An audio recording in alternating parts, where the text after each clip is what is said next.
මේ පුට් එකේ නම තමයි S537.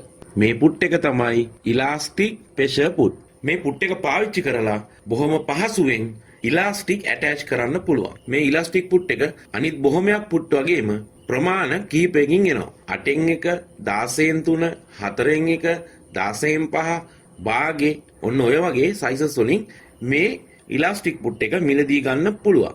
මේ පුට් එකේ ඉස්සරහා පැත්තේ ඉහළට එසවුන සිදුරක් තියෙනවා. ඒ කියන්නේ භාග ඉලාස්ටික් එකක් ඇටච් කරන්න පාවිච්චි කරන පුට් එකේ සිදුර ලොකුවට තියෙනවා.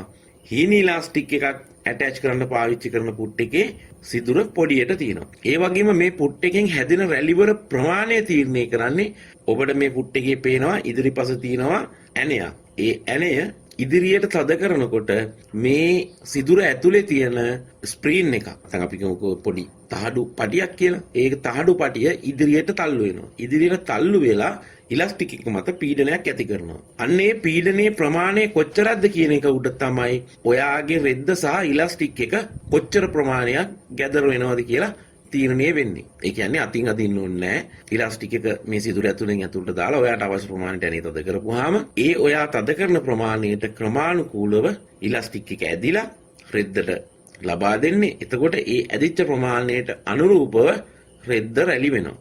එකම විදිහට තමයි රැලි ටික හැදෙන්නේ. ඉතින් අතින් ඇදලා අල්ලනවට වැඩිය බොහොම අලංකාරවත් විදිහට මේ පුට් එකෙන් ඉලාස්ටික් එක යොදාගෙන රැලි කරන්න පුළුවන්.